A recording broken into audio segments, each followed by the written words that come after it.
So today we're going to talk about family. Specifically, what does that word mean to you? For me, it's like I picture the sheer terror that I felt in the morning when my mom asked me to wake up my sister for school. Or maybe changing a tire on the side of the road because something always seemed to go wrong on our family vacations. I also think about really cool hikes and camping trips that I took with my dad. I also think about my mom bringing my spare set of keys because I locked my keys in the car again.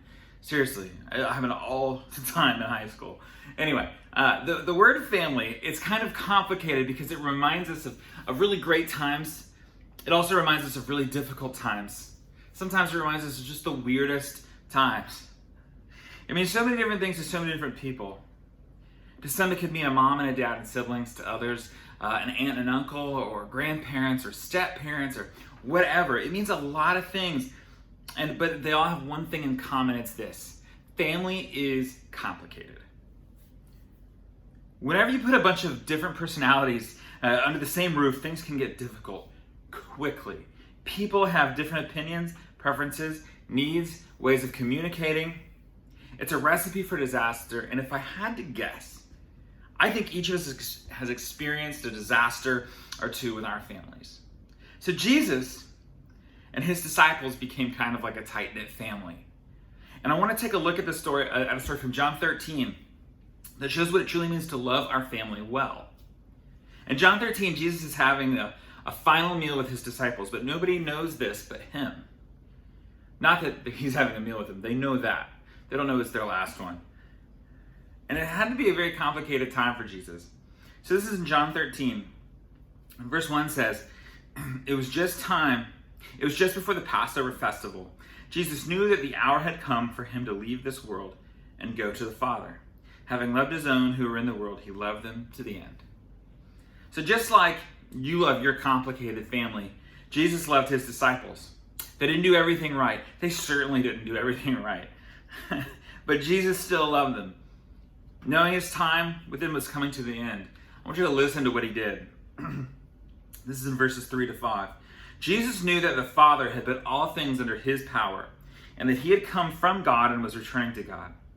So he got up from the meal, took off his outer clothing, and wrapped a towel around his waist. After that, he poured water into a basin and began to wash his disciples' feet, drying them with the towel that was wrapped around him. If you think this sounds awkward, imagine how the disciples felt. Okay, and especially, I want you to think of them wearing sandals and walking around on those dirt roads, and think about how disgusting this was. Seriously, Jesus was also in a place of authority over them. He was a teacher. He was a person with position and power, and people like him didn't wash other people's feet. That's what servants did.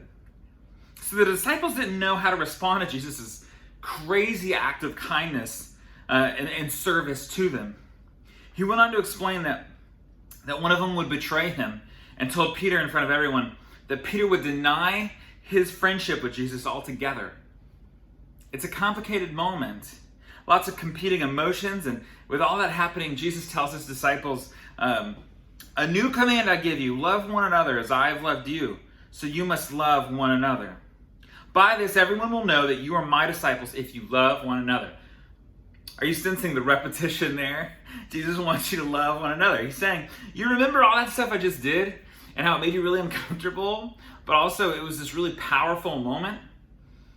That's the kind of love I want you to share. I want you to be a servant. I want you to reject yourself, and I want you to serve others without any sense of pride getting in the way.